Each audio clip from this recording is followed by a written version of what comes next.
قاعدة وايز ايه رأيك نعدل نفسنا كده بس اعتقد كده هيبقى تمام. انا قاعدة كده على الكورنر.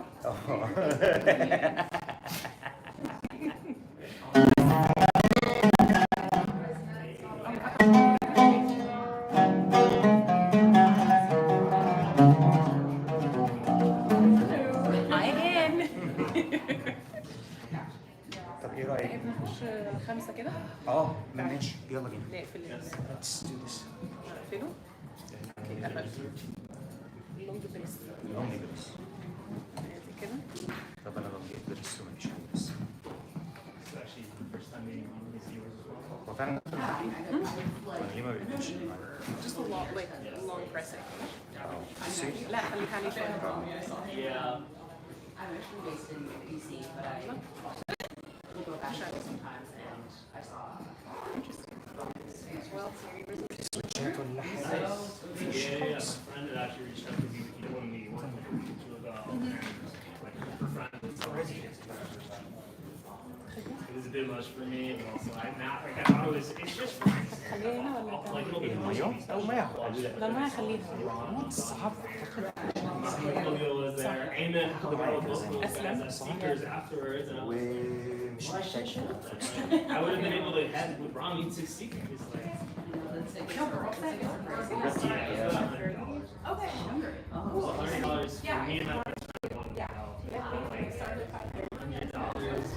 I'm 21 years old. You know, I'm working in the film. It's not. There's a lot of money. Yeah. But how'd you get involved with this space stuff? Like from college? Yeah. Yeah. You studied journalism, I assume? No, I was at I went to Barnard, like a town, which is its own fucking nightmare right now. I'm sure you know about all the Columbia stuff. It's like your college student right now. You know, impressive. But yeah, I did like radio and audio on campus and really liked it. And then eventually I got an internship at WNYC and then one PR in like LA, NPR, Morning Edition, and then from there I got a job at Slate as a research assistant, and I've been here for 6 years. Are you unionized, like with the WGA? Yeah. That's where I want to be. I want to get unionized. Yeah, definitely. That is like, and you. Is it easy to get WGA? I only know about WGA membership from the perspective of like digital media organizations. So Slate, as a unit, like we have our own contract, which is separate from like the screenwriter writers, you know. And the digital media organizing is pretty recent development. Like it used to be, the WGA was basically all screenwriters. Exactly, yeah. And I think it was like in the last 10-ish years that they decided like, let's organize, you know, Fox and like Jewish Currents magazine and like so many places. They have Slate, obviously, like Salon. You did the New York Times is also unionized with WGA? No, WGA or yeah. So by the time I got a job at Slate, they already had been established. They had already gotten a contract. It takes a couple of years usually to organize the union and not every year or so to get the contract. But yeah, it was part of our second contract negotiations for like in 2021 and it was really hard and terrible and complicated. And then great, no, I mean like I'm glad I did it. Yeah, right, exactly. We like are always inching up, getting something slightly better each time, you know. And we're gonna negotiate a new contract in fall this year. I would recommend, obviously, trying to be a part of any union production campaign or any union. Yeah, no, I'm trying to figure out my way into the field. I mean, you're kind of already in it with PBS stuff. That's amazing. Yeah, I mean, PBS, again, it was just the internship and whatever. And yeah, like the I'm the producer of Speak Out now, and he's like super sweet. Like, he's this old, sweet landing grad, and I like text him like that every once in a while. Yeah. He really is like he discovered me, and he was like, oh, let's get out. So Connection is. yeah, I think there's people. I don't keep a connection with everyone. I know, like it's just like I know the people who I want to take with me. It's a lot like too much noise. Also, doesn't trust you. But yeah, no, it was just like I'm very like lucky and happy to be where I am right now. I guess just through the PBS thing where I got to like meet Aymann face to face.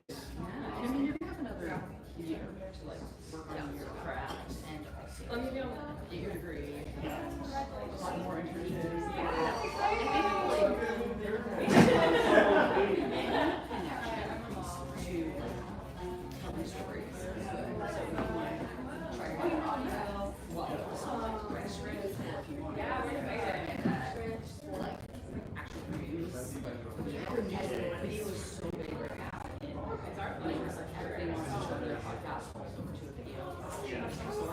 And so if you have obviously production skills, that's a huge asset. So And it's really easy. yeah. And so I think getting you could build a resume. Like I don't really touch film and TV production.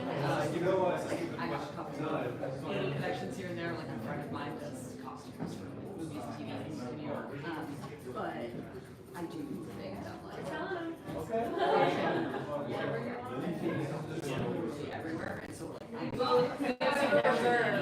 experience you get, working in any of those fields, not fiction, and it's gonna teach you a lot of things.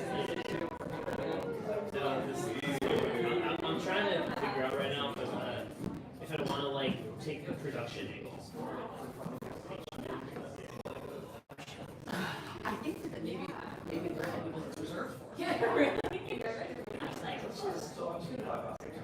You, by all means, you go for it. I'm not gonna. It's just that we're gonna get blocked behind, and we're not gonna get the best review. I think if you want to be sneaky, you should go for it. But you have to take your time to back and reserve people on the show. Yeah. I don't think he's too reserved. We'll see what happens. But yeah, no, right now I'm trying to figure out if I want to take, because listen, like, production is, it pays well, but it's risky because everything, right? Yeah, like it's strikes, everything, right? If I take it from the above the line perspective, you know, the white class or white collar labor, then it's like writing, it's producing, right? It's putting my own voice into film, and so I'm not like for example, I was doing PA work on a guest project, right? I mean, I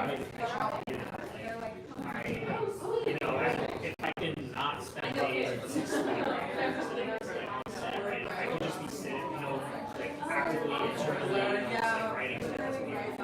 I think there's like another piece because I do come from this like background, right? From Jersey, right? Because like Ramy and I are actually very similar in our writing style. I don't know if you watched his recent show. I haven't yet. Happy Day. Watch it, it's like the most absurd shit ever, but like that's exactly how I used to write even before I got to first school. Now it's changed a little bit, but like I think like because Ramy I believe has that insular experience and exactly for the very conservative that's like struggle with that.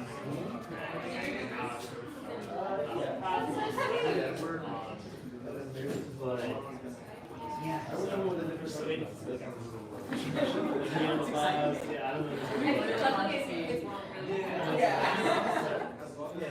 If you're in the role. Yeah.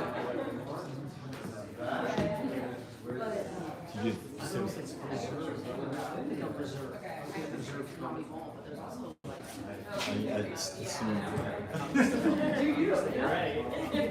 Yeah, no, I compare myself. It's hard just being South Asian and from Pakistani background. We're all just comparing like ourselves to everyone else, and it's just like, yeah. That's how I would suggest. This is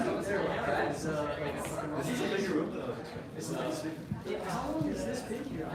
I've never knew this was here. It was like right by my old place. Yeah, it's like across the street from your old place. The library? It's the building. They were building this a while back. How you doing? We made a friend. I made a friend. Good to see you. Congratulations. We're very much chatting, having a good time. Oh my god, like seriously, congratulations. Good day. Your PR rollout has been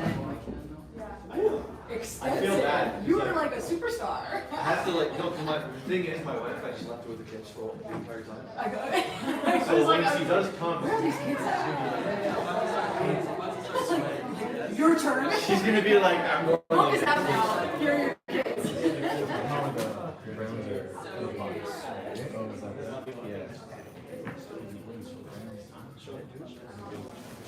Yeah, we'll see. I don't know. There's gonna be a lot of folks here who don't want to. No, it's actually gonna be.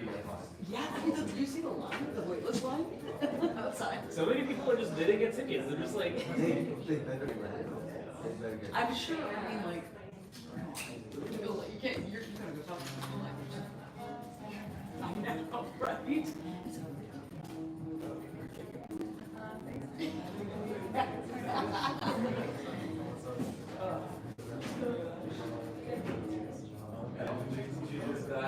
what do you think is like your biggest journalism accomplishment? That's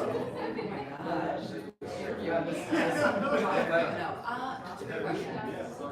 I would say, I mean, before I worked on What Next, I feel like totally on which is like some deep dive, narrative podcast, and we made this series in 2020 that was about like his rise to mainstream political success in the 90s, and sort of like how did that happen? Who were the people involved? That happened? Was he what knowledge, what ideas was he tapping into making exciting and palatable mainstream Louisiana?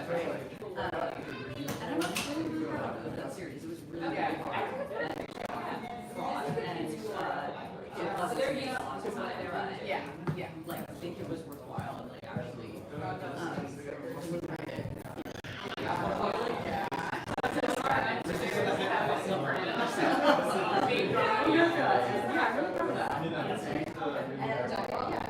I used to really get here. We also had a series in 2023 about people that sat in their state legislatures. It was really during Pride Month 2023. Sat legislators and legislators like, hey, you're anti-gay, anti-queer, anti-trans laws, why? And I did like 3 episodes about you're a trans kid, pharmacist, trans woman who talks about those hearings, and then also like and so like I'm really proud of those groups. Came out really great, and like they're just like little windows into America and like Texas and Missouri and Arkansas. And it was just like this great window into like, yes, these guys are but like they're also all people, all kinds of backgrounds and elements of like perspectives and things. And you're but make of that what you will. Let me ask you if I can. Like, you might be familiar with the story of what happened on like Penn Train. The story of Michigan, right? I don't know if you knew about it's like one of the only cities, I think it's the only city in the United States that has like a full county board basically. Actually came to an agreement just a few weeks back. Yeah, I mean the news broke like that like a year or two ago, but essentially like the Muslim Muslim board, like they all won seats due to popular support from the LGBT community in that area, and in turn when they were put into power, they actually banned pride flags. And for someone who comes from this background and understands a bit of colonialism and how it works, right? It really sucks because I grew up a little queer myself, right? But my family, my community was not embracing of it. And for me, I'm still just trying to understand who I am where what type of space I want to occupy as a person. And what I've just noticed is like it's really difficult to accept that like putting people like myself into these fields, like it always seems to backfire. It's so right. It's so to answer the situation. Like it was just like because it's tough. But then I ask myself like, do I want to see Muslims be the board of like things like that, or like the anti-Jew right? It's just like So basically that's where it comes from. So that, but then like in saying like I don't think you're creating a different all of the people and then I start to go the opposition. Now it's strong Yeah, totally. so that's so where it kind of exists in that substance. I guess we weren't. No, but if you buy those, No, I didn't hear Because about right that. next to like right? Yeah. So it's like You are? Yeah. we're talking about hamstring a little bit. No, we're just talking about you know the story about how like the city branch. the good news is, oh yeah, so yesterday I hadn't heard about this, but yeah, that's not. I was like, it's cool, we got an impersonator. I was like, it'd be like an MMA situation.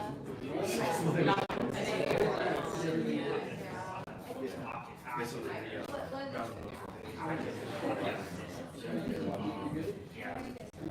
Yeah, I remember Orange County, California, originally now, and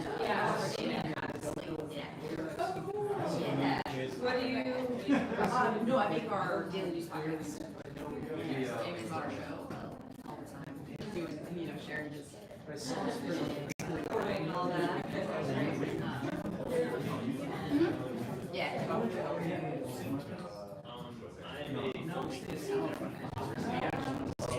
love your voice and other stuff.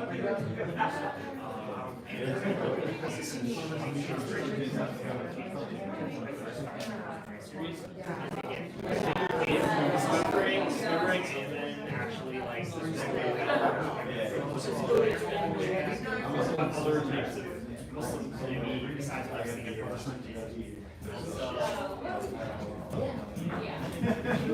It's not the lie. But yeah, so like, it's Oh, pretty yeah. They're gonna be trapped in the wall. Yeah. I want to be like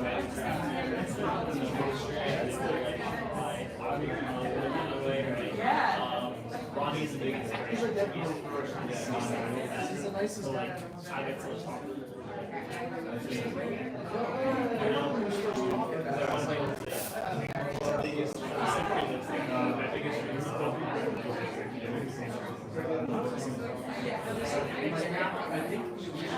We're named after school. Yeah. Just having someone like that.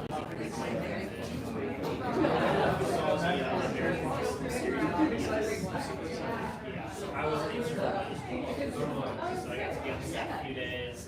Yeah, she's awesome. I was very amazing. I was just like talking so yeah, I got some extra here.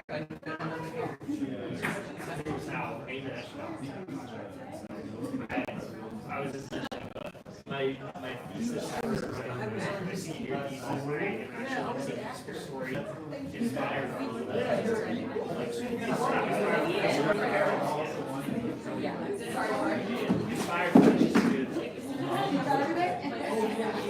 I think stories, yeah. I want to write like essentially Arabs like like he comes on his classic like streets are beautiful, America's beautiful, but he comes and he experiences like this level of discrimination. I love having this work out, right? Yeah, basically. So I wanted American evidence like an Arab Muslim flavor to it, so it has some accentual can please like the Muslim crowd and the American crowd.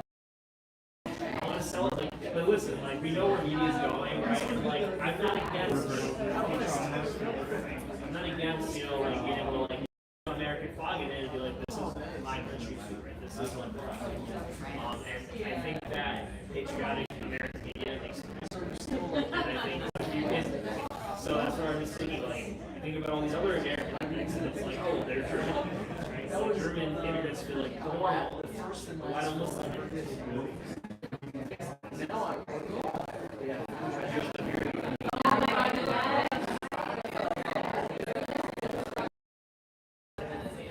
working on their staff.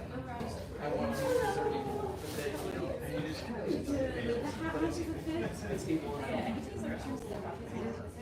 well, the more, And the back. so I guess you're doing something that's self-engineered now, I believe product. Yeah, I can do like product roadmap and stuff like that. Basically like tell them what we're gonna build. And then realize that the world's a better place at all. Yeah, of course, of course. Are you in college right now? No, we're going Where'd you go? Nice. For. it's all different shades of evil. But you're gonna say Tish. Okay, there we go. It's funny, like, it is this, it's the banality of evil. Because like even when I first joined this company, I was really like the client teams. I was like, oh, great, first two team members. That's why you're here. No. The thing is, like, anyone, I think there's like a sort of like, themselves in because they're all like, oh, you know, or oh, I'm just like, Yeah, of course. Oh my god, it's crazy that you literally cannot become an actor and also be a option like nightmare. Living in front of your own. it's not bad at all. Like, Microsoft does some appreciate shit with their contracts, but like, To act. Yeah. I guess it shows that you have no inhibitions, right? so that's how you know it was. Gosh, I know, and Instagram comes now. Free PR. It's a lot. I don't know if you heard those. There's this thing called like the Arabic Fear Company that I came across recently. They followed me. I'm like, I want to you like roses. I'm like, I want to. So It's like ways like the internet and be like, yes, like this is Yeah. so I'm gonna see what happens. So I think this opportunity, it's not necessarily living in front of the camera, like the fear company is something. But it's like, oh, it's like not like you can get noticed in a small I would hope so, yeah. wait, I want to at least like look you up on all that. It does seem like X amount of followers translates to more years of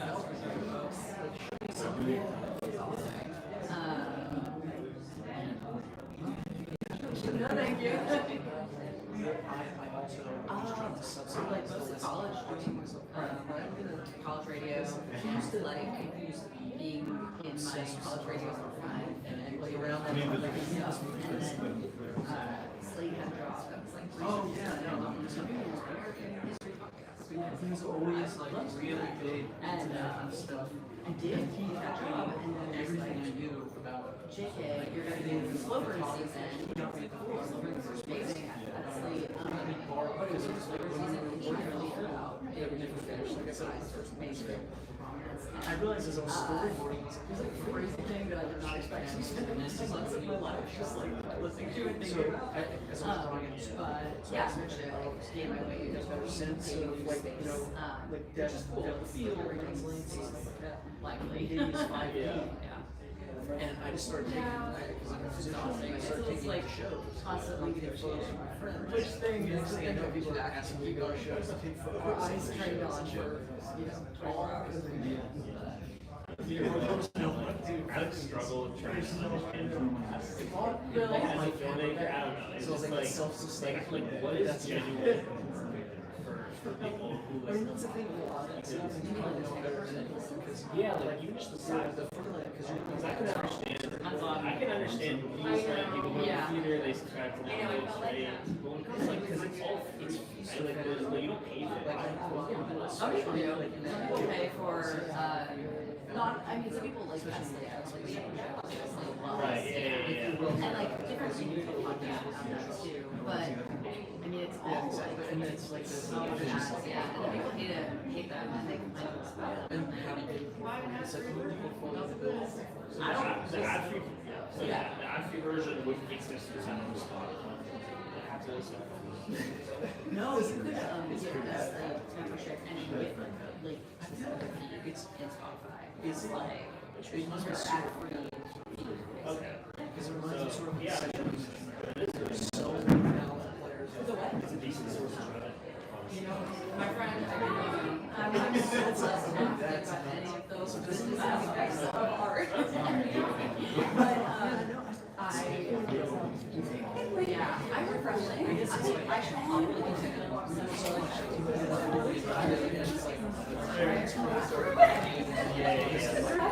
makes sense. Okay, so how long have you been doing it? Wow. Oh my gosh, I was also here around the same time. Yeah, in 2015, I started at Warner and was here until 2019, and then after. Yeah, exactly. I mean, I know, but at different times. Like a year, yeah. Like, Slate was having a event and podcast and everything, and they were like, you know, I guess. so. That's could be like culture. Yeah, exactly. That's something that also happened to be a week that obviously. I was Egypt. No, yes. I'm Dore. I started the conversation here with scratch. I guess yes. And you as well, yes. I'm an private university. High breaks up. Yeah, I'm just like, it's so hot. It is, oh my god. It is, yes, it is. Yeah, it's like, no. It's great. That would be, no, I also live in Newark, New York. New York's yeah.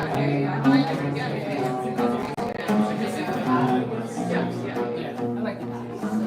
But I saw that his father or like a parent in Newark who's also a writer, so I reached out to him and we know each other. Sorry? Yeah.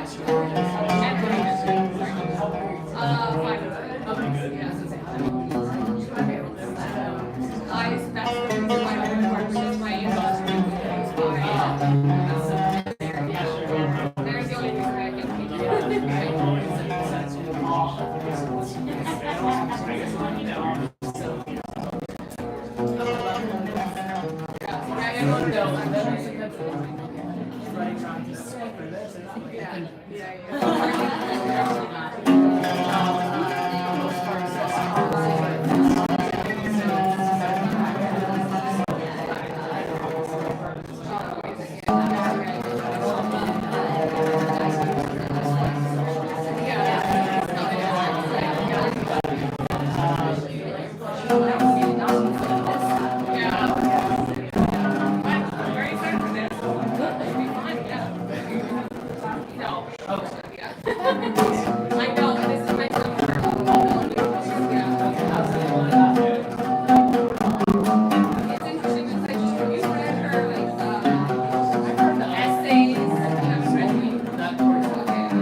When we talked to Aymann and I was asking him about his favorite music from his childhood, he was saying that his mom used to listen to a lot of music, so like this one. And the song that we're singing next is actually one of his mom's favorites, so I don't know if his mom is around or not. And he initially shared it and he was like, I know this is not Egyptian, but you know, my mom loves it. And I was like, Aymann, this is Egyptian. The cover that you sent is by a Lebanese singer, but this is originally Egyptian, so we're recreating the song. And it's called An Inwadi. It's actually about waking up early and working hard and, you know, living life regardless of all of the things.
We have a couple more songs.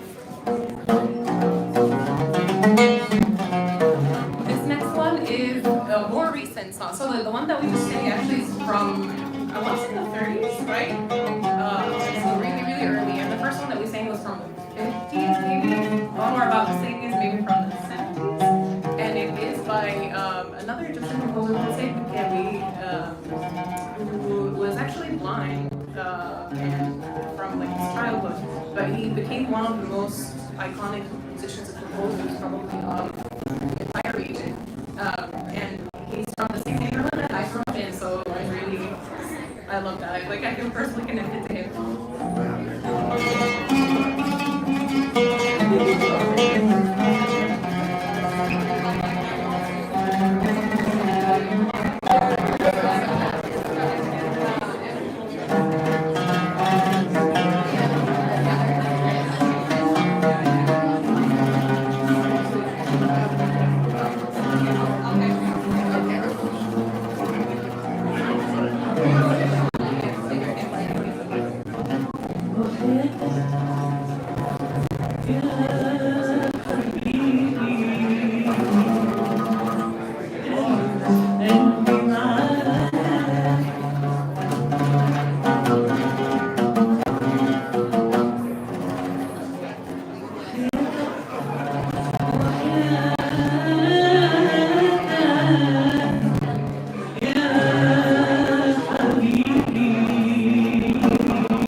by Kulthum originally, but there were so many renditions. I think everyone sang it. Like my mother probably sang a version of it at some point. Everybody. And it is about singing. And it's a very beautiful song actually. It's from 1945 movie. But it talks about how music is healing really, and like singing is like medicine for the soul and for the body and for the heart, and she's basically like sing more, so sing more, please sing along, you know the song. And yes, let's do a called Emily Schwishling.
Empty seats. Any empty chairs?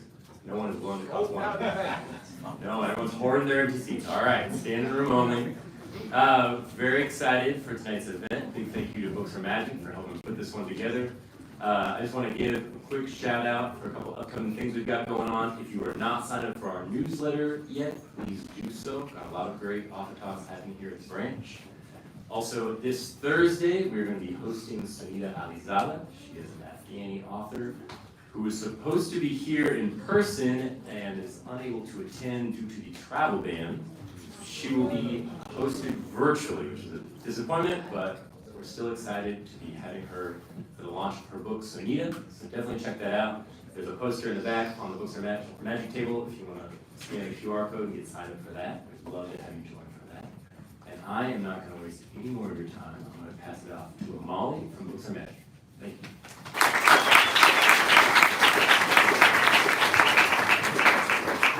Hello Hello, everyone. Thank you all so much for coming out. It's amazing to look out onto such a full room.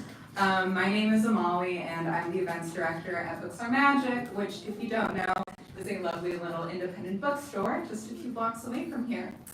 So I want to kick off tonight's event first with a huge thank you to the Brooklyn Public Library and David for co-hosting tonight's event. As mentioned before, they've got just some fantastic programming of their own, so please make sure to check them out and come back soon. Also, of course, I want to give a big thank you to Marwa and Salah for providing their beautiful music for tonight's event.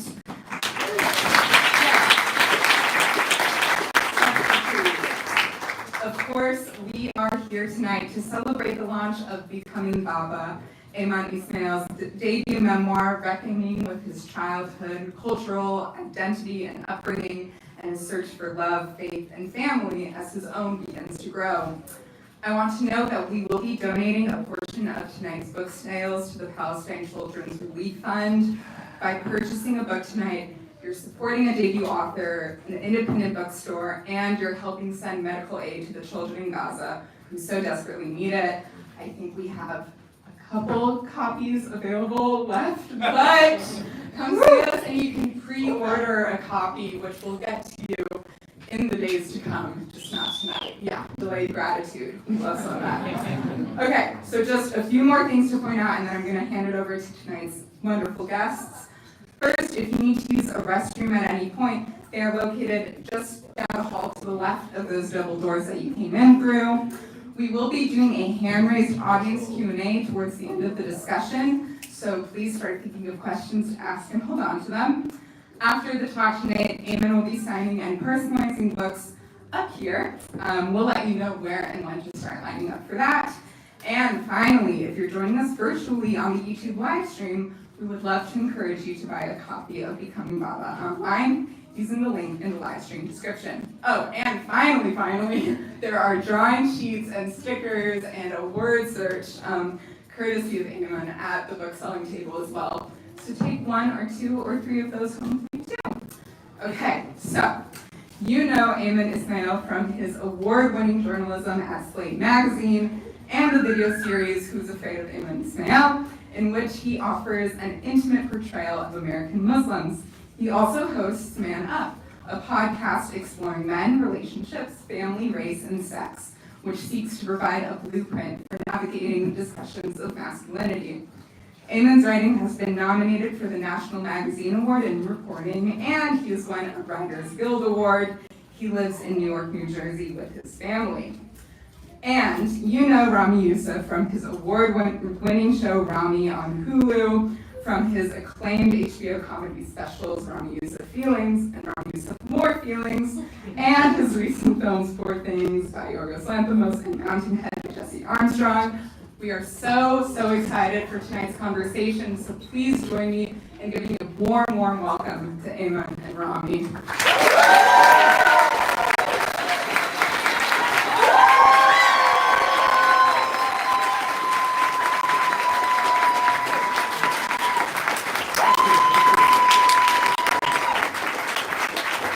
Everybody, give it up for Aymann.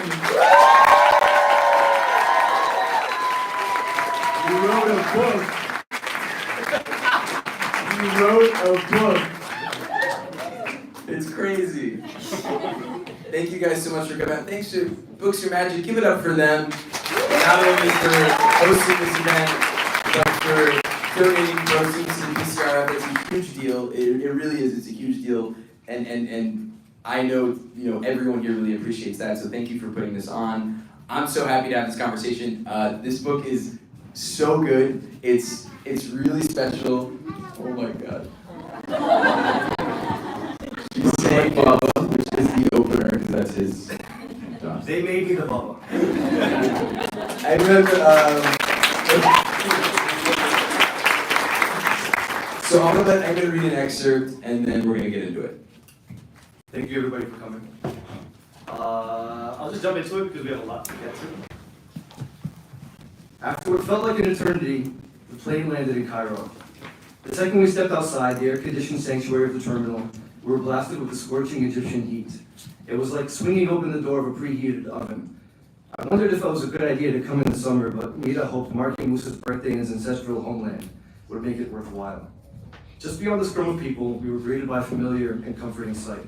Mira's mother, but I called her Tante Meha, waving her arms and jumping up and down, radiating excitement. "How was the flight?" Meha asked as she guided us toward her car.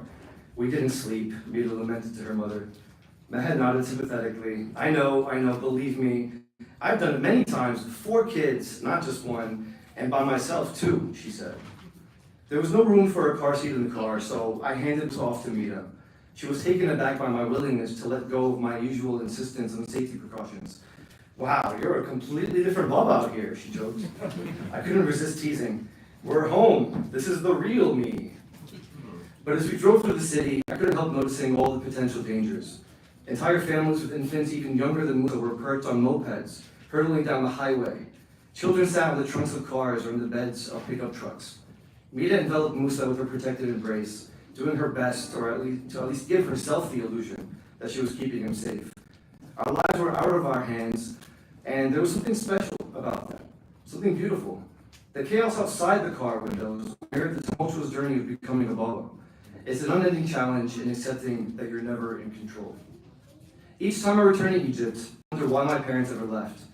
The delicious foods, the melodious echoes of the Adhan, the comforting warmth of the Egyptian sun. I couldn't believe my parents chose to raise their kids in New Jersey instead. We ventured east, leaving behind the ancient heart of Cairo. The roads gradually widened, creating a contrasting sense of spaciousness and calm. Many of the contemporary structures had been built within the past 5 years, and ongoing projects were visible everywhere. We encountered well-maintained gardens, lush patches of grass, and upscale shops and restaurants that exuded an atmosphere reminiscent of Dubai's new developments. New Cairo transported us to a new world of opulence and grandeur, offering a glimpse into the future. But I wasn't immediately sold on it. In fact, a part of me hated it. It wasn't the Egypt I always romanticized. When my parents spoke about Egypt, they reminisced about the warm hospitality of its people, the soul-stirring call to prayer from mosques so old their minarets have stood for many generations. The bustling shops, the unique twist on the Arabic language, and the rhythm of each day that began and ended with a hot drink. I longed to introduce Musa to that Egypt. The days spent in air conditioning, eating takeout before jumping into the pool could wait. As our bags were dropped off, my plans to get some rest were overcome by my desire to explore. I exchanged messages with my cousins, who urged me to come over right away. Hamada, Yasser, and Usama had always treated me and my siblings like their own brothers and sister. And after our antics during the Egyptian Revolution, Usama and I were bonded for life.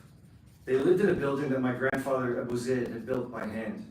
"It's your house. The door will always be open for you," Usama texted. I called an Uber, and as Musa and I settled into it, I leaned toward him and whispered, "Are you ready for the real Cairo?" I gave him enough space to observe the world passing by outside the window. The journey lasted about an hour, and I didn't mind. The view beyond the window encapsulated everything I cherished about Egypt: the bright sun, the veil of dust and sand, the surreal quality of cars rushing by. When we reached the neighborhood where my paternal family lived, the driver asked if we can get out there instead of the street address, gesturing at the entrance to an unpaved street. I stepped out of the car with Musa in one arm and my backpack filled with diapers and other essentials in the other, and pressed forward toward the narrow street, relying on a glimmer of faith that I would stumble upon a familiar landmark. At times, Shura could feel unsafe. It's a poor neighborhood, and there was no hiding that I was a foreigner, no matter how good my Arabic was. I passed packs of young men on every corner.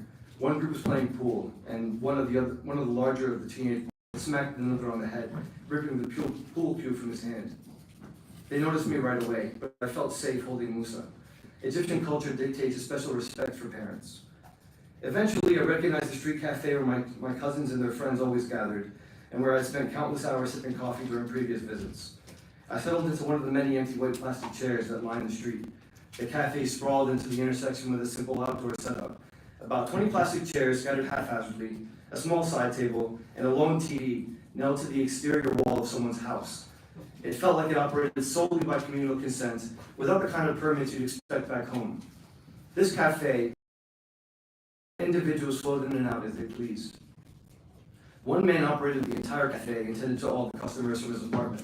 He would emerge to take orders, then disappear back into his apartment to prepare coffee or tea, or to grab ice and soda. The chairs sprawled outside the intersection, and when the occasional car ventured through Shupra's dusty roads, nobody budged an inch. So it was left to the driver to navigate the intricate maze. Small wonder that the taxi dropped me off and hoped to avoid these densely packed areas. Before I could spot anyone I knew, the cafe owner approached to take my order. I politely requested Ahmad Mazbout, a Turkish coffee with medium sugar. With my coffee in hand, I settled in and tried to savor the moment. I texted Usama, who didn't respond right away, and placed Musa on my lap, then lifted him up onto my shoulder to keep him entertained. I recalled playful moments back home on our sofa.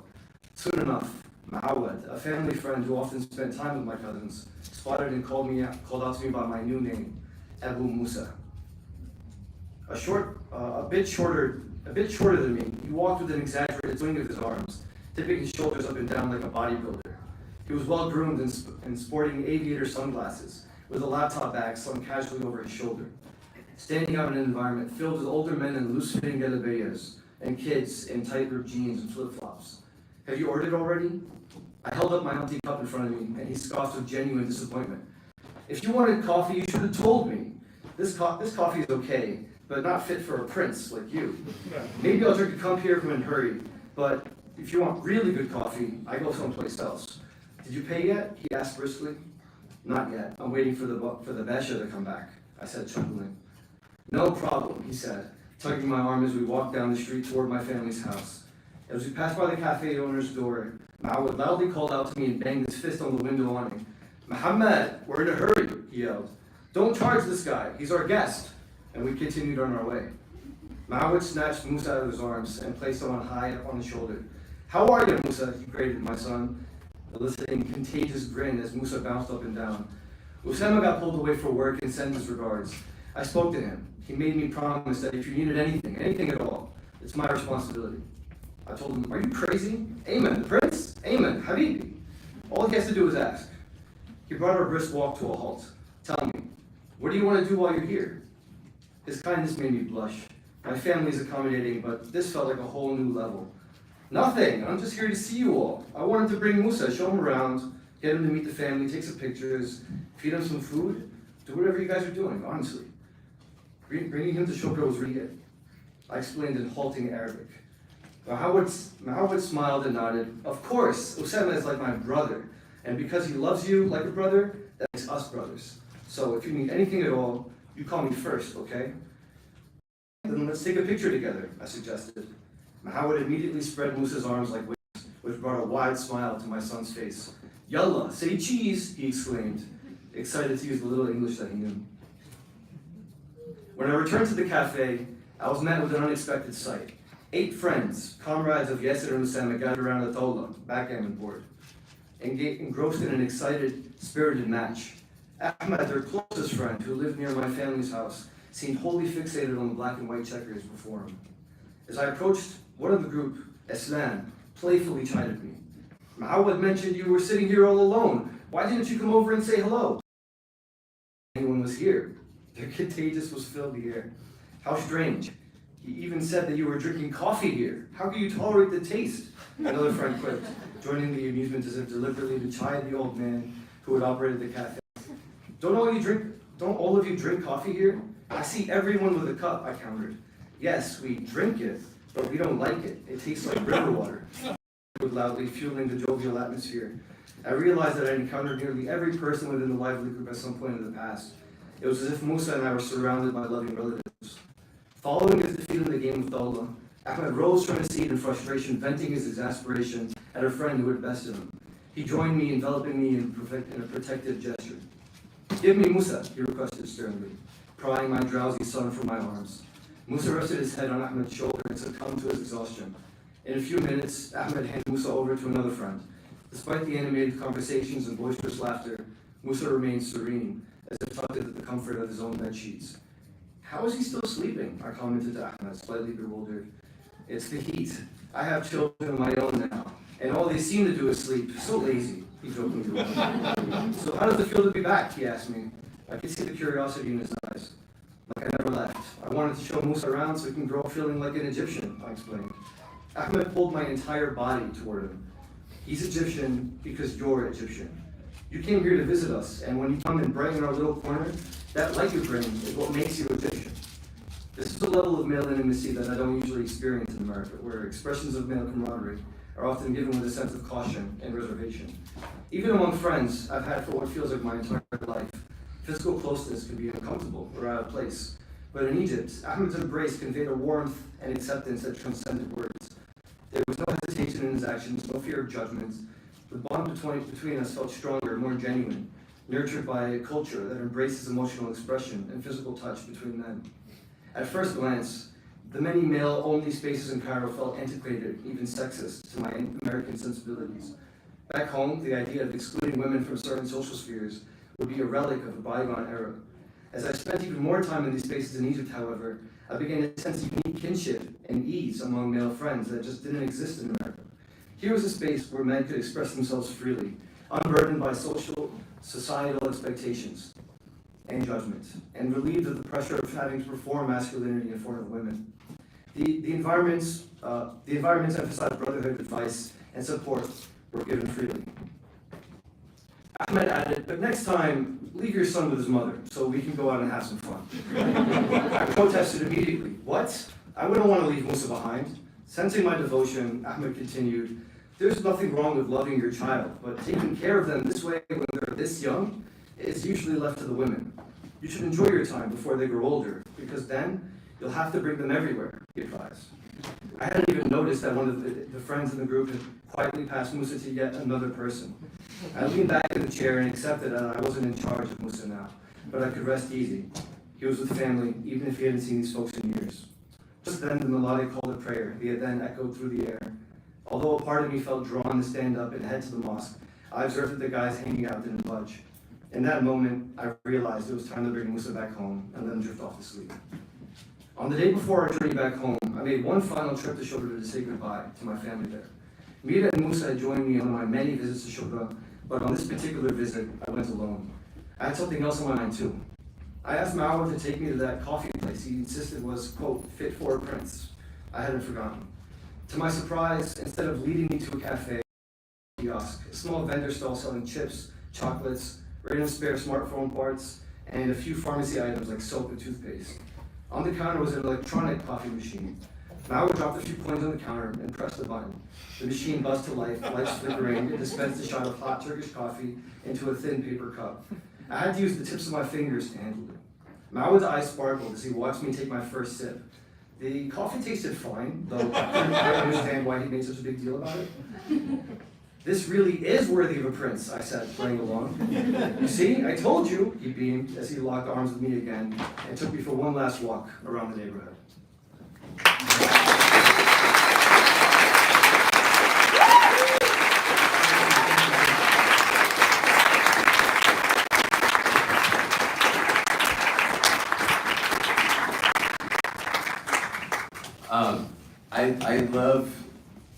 I love that description of guys in Egypt so much. Just that affection and that ease of, because it's emotional, it's free flowing, but it's also physical. And I think something that you do in this book that, and I'm excited for everyone to read it, because what I loved about it was there's this memorializing of this space, that I think a lot of us experience. It's obviously something that I've explored in a lot of my work, but it's also something that when I read it here, I felt like I was seeing it being memorialized in this way, that the writing was so specifically about you that I think it did that thing where all I could think of as I was reading was, oh man, yeah, and this thing happened with my dad. It sharpened my own memory of my own life as I read it, and I think you have a really good memory. Do you feel that you're someone who has a good memory? Here's how I feel about my memory, especially when it comes to writing a memoir like this, is that when I'm trying to revisit these memories, to write it down and I get my first draft down, what I'll do is I'll call somebody who was there to verify that it happened the way that I remember it. And 9 times out of 10, they're like, what are you talking about? That didn't happen. But what I'll do is I'll continue to ask people and then formulate all of the pieces. And then it turns out that everybody just has a different memory of how it went down. And what I really like about writing and memoir, because usually what I write is journalism, and so it's really, really important to get it right. What's fun about writing a memoir is that it just has to be true to your experience. And so when I was writing that scene in particular, I was thinking about what it was like to invite somebody like Mira, who's Egyptian herself, who understands the culture of Egypt better than I do. And the way she was like, no thanks, because she understands that these are spaces that are traditionally mixed. And when you come as an American, so like your first thought is always going to be, this is weird, like this is sexist, like why aren't there women here? Why do they hate women? But then you get to experience a different level of intimacy with men. Like when I say that he pulled my entire body towards me, he literally grabbed my arm, pulled me and my seat towards him. And if that were to happen here, it'd be like, what is wrong with you, right? But over there, it's like an expression of love. It's an expression of brotherhood in a way that I wish more men experienced here. And I think in this kind of way, you know, you're such a great journalist, and it almost sounds like to put this together, you kind of had to investigate yourself, right? You have to kind of call everyone and find out what happened. And I'm kind of curious, you know, who in your family had the best memory as you were making this, because there's this really, I feel this in my life, is my sister remembers everything in ways that I can't. And I think something that I really, you know, noticed in this book, even in the excerpt you read, you're very self-aware of these gender roles. You're very self-aware of how things are playing out, but you give a lot of credit to the women in your life throughout. You know, whether it's your mother or your sister, or your friend who you meet and you guys have your like late night conversations about marriage, although it's never an option between the two of you, which I thought was a really cool friendship. You know, to just see a guy and a girl talking about, you know, what they want, and then eventually, obviously, you meet Mira, and you guys get married. And so women play such a big role in your life, and I'm curious, as you are putting this together, are you getting a lot from your sister? Are you getting a lot from your mother? Yeah, it was 100% my sister too. She's the one who we all try to think of as like the record holder for whatever actually happened. But what's weird in my family is that we have 4 siblings, and all of us remember things very, very differently. And we're not the kind of family where we're sitting around and somebody says, "Oh, this happened." Like, "Oh, it's interesting." No, we fight. It gets contentious. So you know, just to picture this, right? We're in a living room. There's like Islamic art on the walls. You hear the kettle going off. We're eating grapes. And then you also hear my brother saying, "Why are you a liar? That never happened. I didn't do that." That's every time the family gets together. That's every single time. There's one scene in particular that happens relatively early on in the book, so I don't feel bad spoiling it. But so I interviewed my dad, which is really special to do in this book because he and I have not like a closed relationship, but it almost felt like it was almost like business, you know. And yeah, so the first time I sat him down, I was like, "No, I'm trying to get the record straight." He was sort of like, whatever. This kid just probably thinks he's gonna write a book, but whatever. Well, I'll entertain him.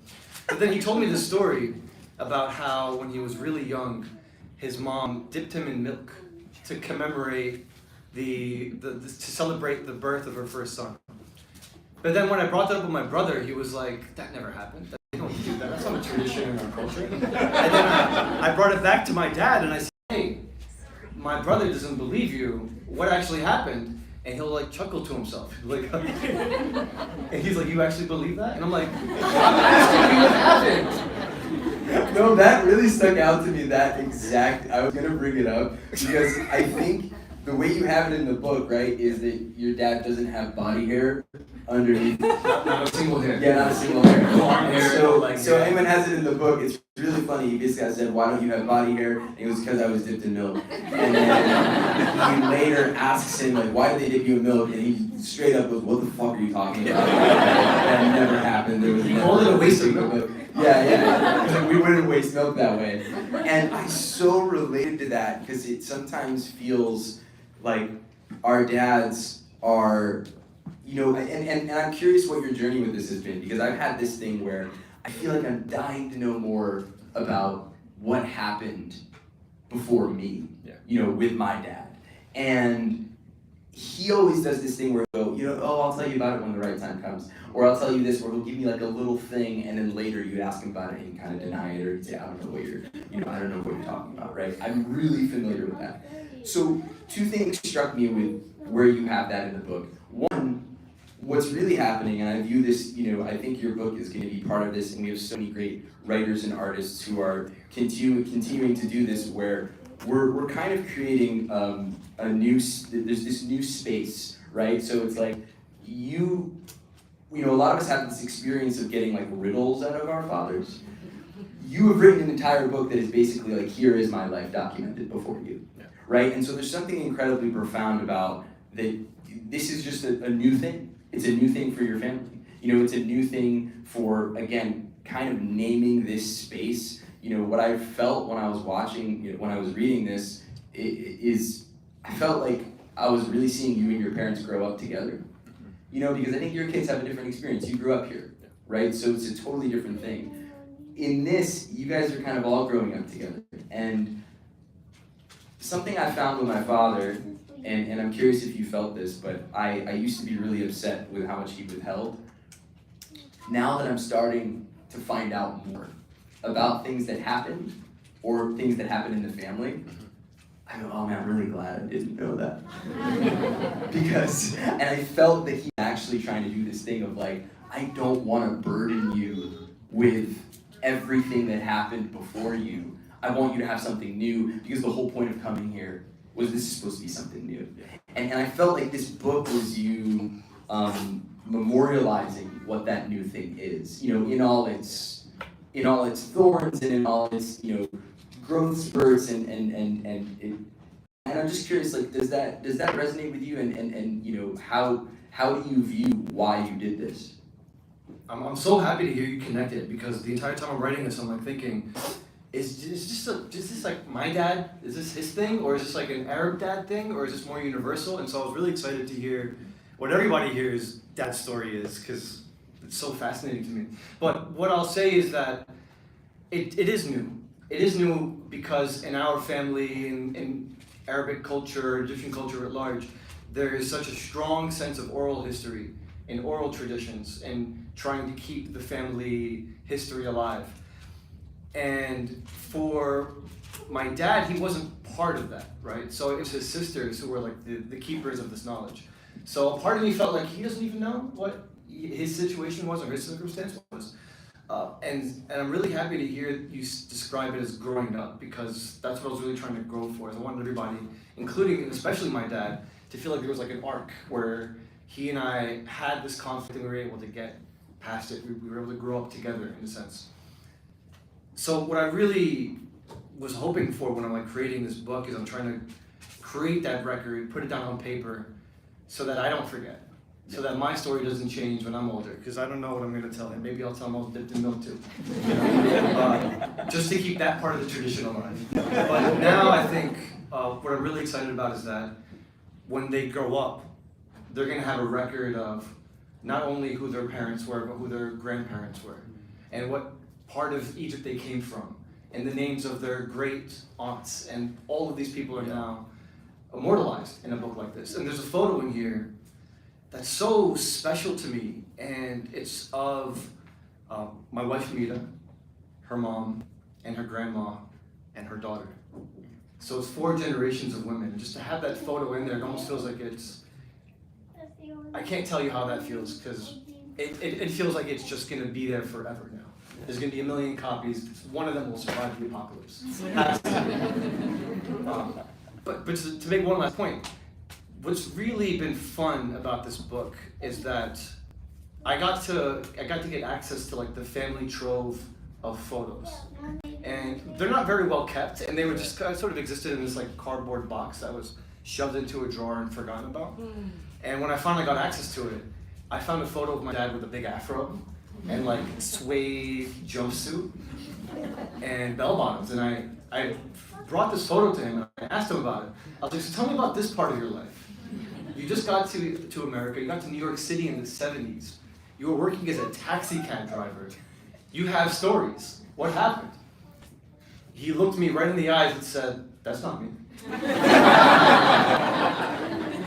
So So I'm really excited about putting it in the record, making it a permanent record, so there can be no confusion. Dude, there's photos. This seriously happens. It's crazy. This happens with my dad too. But my dad is like, he'll share the photos. He has a nostalgia about it, and he'll be like, "Look at this, look at me," and then I'll go, "Dude, what happened that night that this photo got taken?" And he just go, "Ha ha ha," and that's it. That's the end of it. You can't get that next thing. You know, you don't. I got him to tell me one story about. He was like, "You know Studio 54?" And I was like, "Yeah." And he goes, "I went." And I was like, "What happened?" And he just told me how he got in. He basically was just like, he showed up and they didn't like what he was wearing. And then he went back to his car and he had a jean jacket and he like ripped the sleeves off.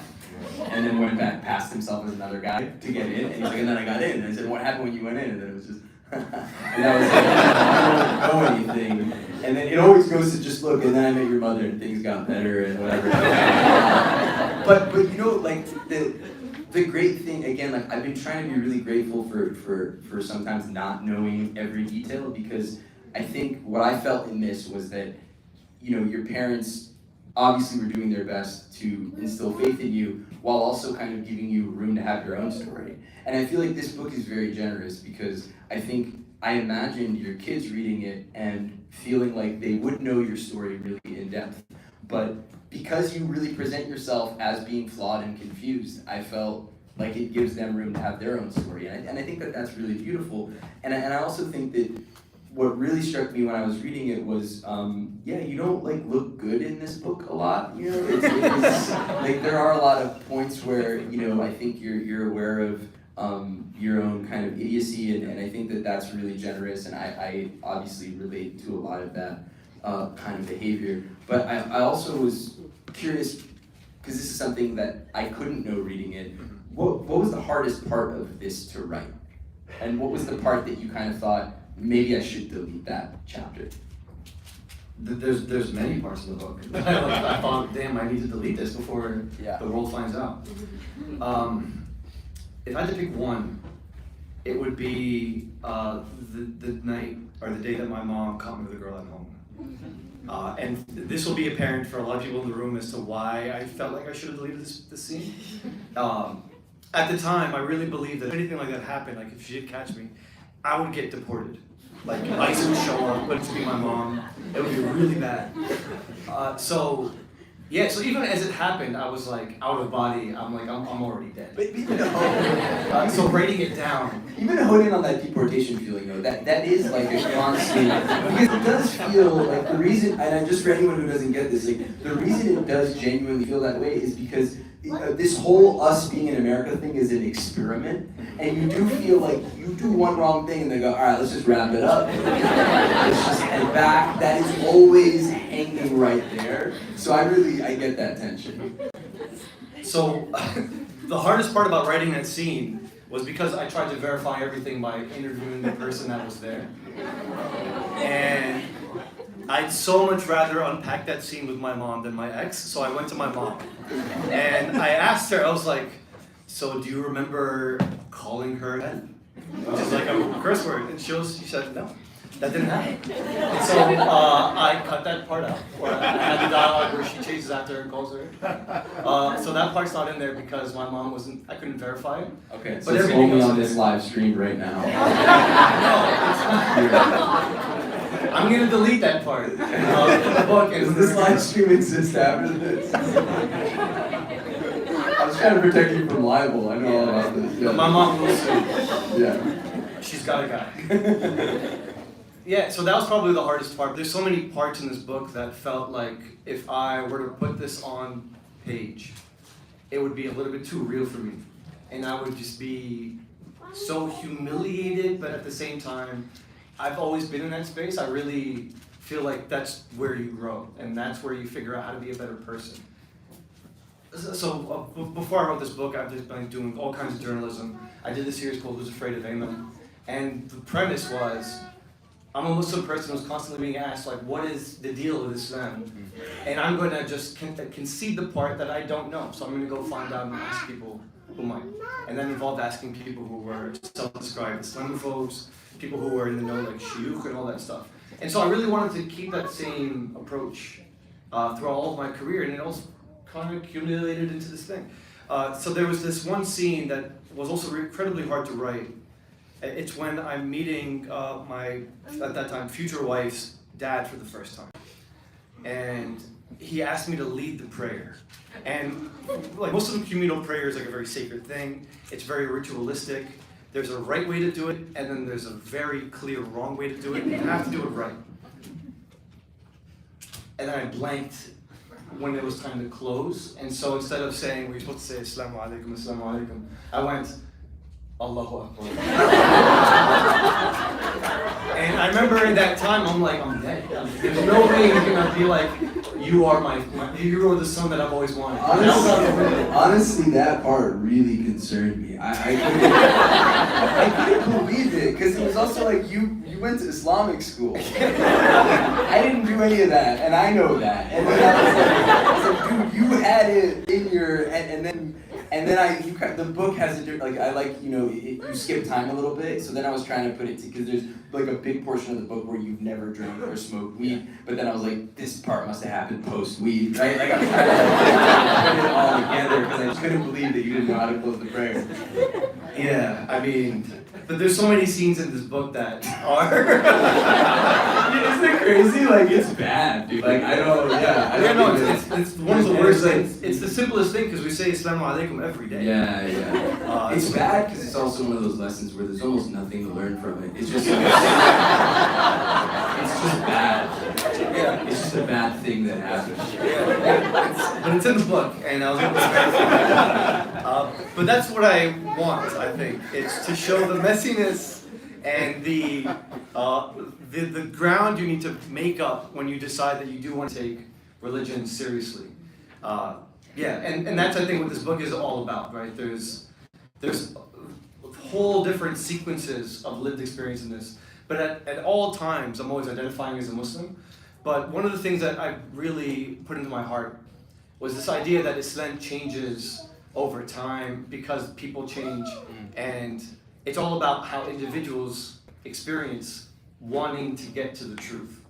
And so in that vein, it would make sense for me that you interact with Islam and faith differently as a kid, as a teenager, as a young adult, and an adult, and as a father.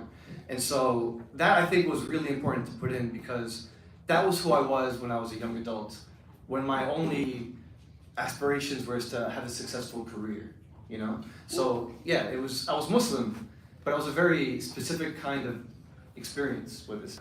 Well, and I think that's something that, I think anyone here, from a faith tradition can kind of understand generationally the way that it wears on whoever's kind of trying to wear it and trying to interact with it, right? And something I really loved about the book was it did feel very American in the sense of where the spiritual journey came in for you. And what I mean by that is, you read a lot about your Islamic school experience, and it's not great. And I think that a lot of us relate, and I didn't go to Islamic school, but I went to the mosque, and you kind of felt what was happening was something that I do think a lot of immigrants and a lot of Muslim immigrants have kind of went through in the 80s and the 90s and even into the O's, which was basically this like, let's try to recreate where we came from here. And then what I saw was this other chapter, there's this middle where you're kind of wrestling with it. And then when you meet Mira, I start to see this new thing, which is, hey, okay, like, we're never gonna live like anyone lived in Egypt in 1983. What does it look like right now?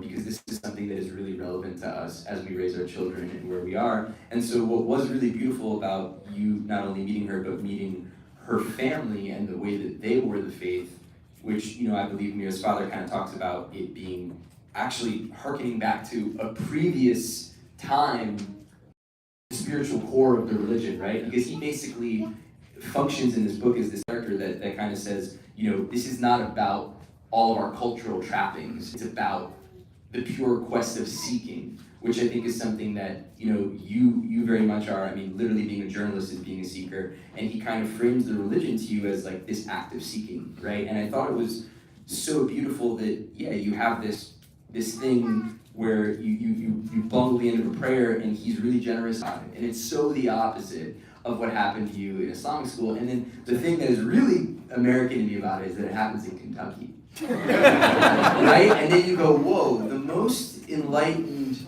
Muslim dude in this book lives in Kentucky.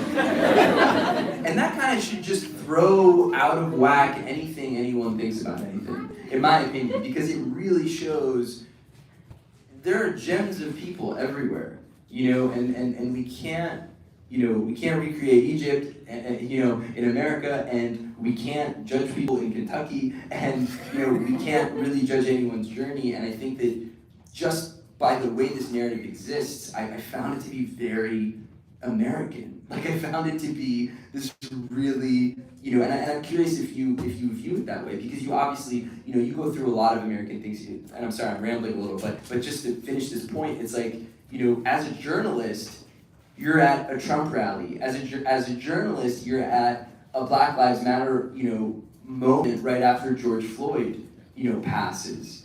As a journalist, you're dealing with Islamophobes, right? So you are doing all this seeking that's kind of really tied to what's happening in America, and then you have this really this inner spiritual journey where you marry into a Kentucky Muslim family, and I'm curious if the Americanness of it really hit you as you were writing this.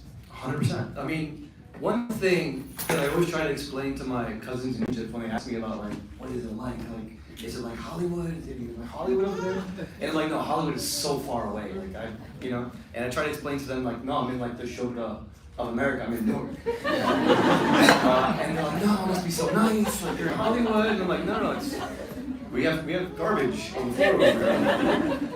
So one of the things I think we all kind of miss when we talk about like American politics and just the current state that we're in right now. What I wish people would recognize more is that within American culture are infinite pockets of American culture. People in Kentucky are different from people in LA, are different from people in New York, are different from Texas, than New Orleans, than Oregon, than every single like metropolitan area has a very distinct people. And one of the things that I think is really exciting in this book is that I try to communicate for the very first time is that this is true of Muslims in America too. So one of the things that makes my experience so different than the experience of the Kentucky Muslims, Mita's family, sorry I'm calling you that, but I don't mean it, the Kentucky Muslims just don't, getting to that point, but there's so few of them there, Yeah. right? So they have a mosque. It's maybe, if you take the size of this stage and then turn it and make it a square, that's the whole mosque. I grew up in a community that was like, I was one of 3 Aymans, right? There was a massive Egyptian community, and so much to the point where we had beef with like the Palestinians for no reason, other than we just had this big group and they had a big group, and they can't relate to that.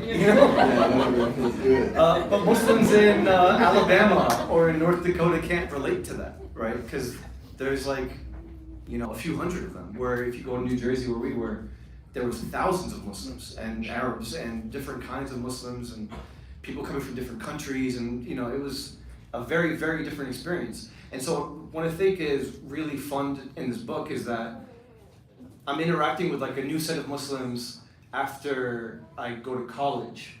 And in college, I don't agree with them because I feel like they're weird, but then I come across that female character, Hanaya, who it comes from a different community, but she has a very different take on Islam entirely. And that's like my first interaction with someone who's Muslim, who I really look up to spiritually, somebody who is also seeking and trying to get to her answers. And I love that about this book. I love the fact that we can, piece together all these very different characters who have very different motivations and arcs and environments, but they all still are not even close to representing Islam in their little pocket communities. And I feel like that's really, the goal when trying to write a memoir like this. You're trying to write your story, and you don't want to condense it to the point where anybody reading it goes, okay, I get Muslims now. No, yeah, and I think that the diversity of thought is so on display. It's so real, and it's what I really loved about it. It was every not every, but really, so many different shades that would somehow tie into a lifetime, or would tie into your lifetime to this point. And I really, and again, your journalism work has been so vast. It's not just about being Muslim, but I think it is inescapable that you are Muslim, and it's why it makes the journalism pop, because you have that. It's literally seeking is in our DNA, and it's just the dude. No one gets this if you're not Muslim, but it's like anywhere you go, anywhere in this country, if you open up Google Maps and you type in mosque, there will be one. There will be one, and it might be literally the size of the stage. Anywhere. I was in like North Carolina, but like one of those Carolinas, and dude, I typed in mosque, and I got to this like mini mall parking lot, and I went to the door. I'm telling you, there was no way it was a mosque. It was the most. You couldn't see anything in it. It looked like it was totally under construction. Next to it was this liquor store, packed with people, and I go in and I'm like, hey guys, is there supposed to be a mosque here? The guy behind the counter goes, Habibi, and comes from around the counter, opens up and has keys, comes outside with me and unlocks the mosque for me, right? So this guy is selling liquor and he runs the mosque. Right? Like that's where we live. He's one of us. He's one of us, bro. This guy was, and then he led the prayer. He was like, yeah, it's time, you're right. So, I think we have time for Q&A? 2 audience questions. We have audience questions, okay. Yeah. Did anyone pressing audience questions for Aymann? Nur to Guri. Alright, so I don't need the mic. Congratulations, big fan. My question is, how did writing this book change you? So the question is, how did writing this book change you? I feel a lot better now that it's done. So what was really fun about writing this book is that I somehow waited until after my kids were born to start. And so my editor is sitting right here, Thomas can attest to this. I would wait till the very last second because I had to do so much childcare before I can get to writing. But what I think makes that better is that I'm able to, after a very traumatic experience of being woken up 10 times in the night, I get to sit down and write it down like a diary. And that, I think, gave me so much perspective and gratitude that I wouldn't have otherwise been able to get to if I was just going through the pain of being a father of a very young child. And yeah, and so I think being able to sit down and go through the experience of becoming a baba and then writing it as it's happening, I think it's changed the way that I experience being a father, having kids, being a husband, all of it. It's just, I highly recommend it. If you're expecting kids, just write a book.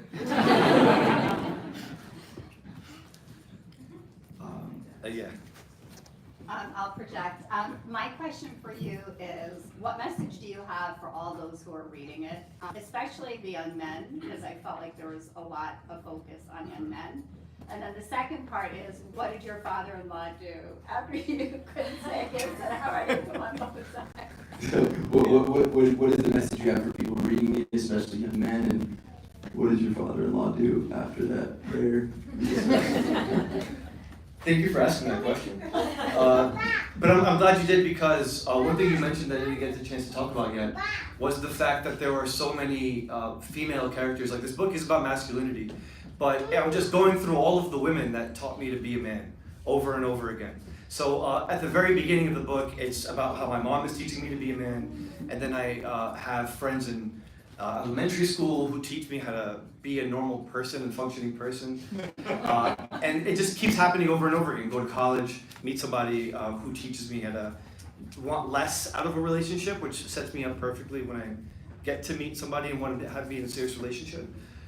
And then Mita, obviously, who teaches me to be a Muslim for the first time. Like, it all is contingent on the fact that this is like a celebration of all of the women who helped me be everything that I am today. And what was my father-in-law's reaction?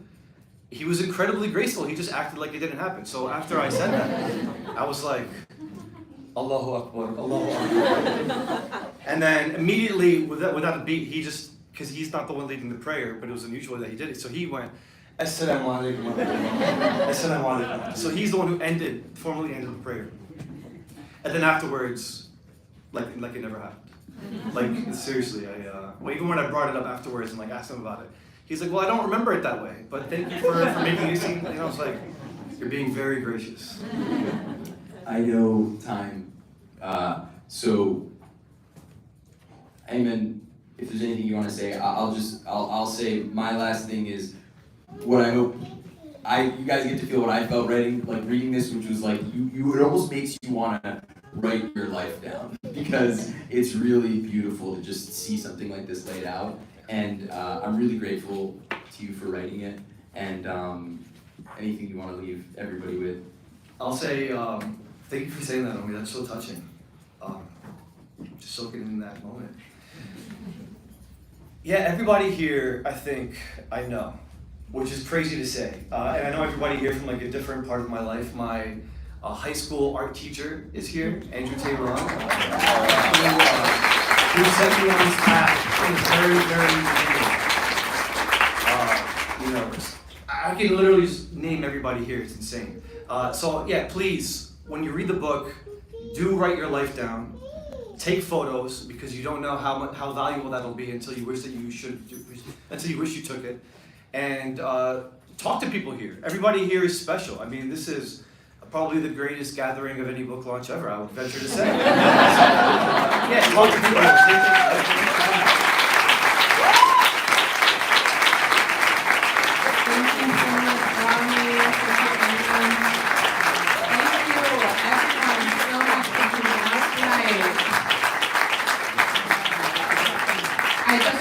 A few quick notes before we wrap up and head home. If you want to buy a copy of the book, we're sold out. Sorry. That's also almost $400 already raised for the PCRF.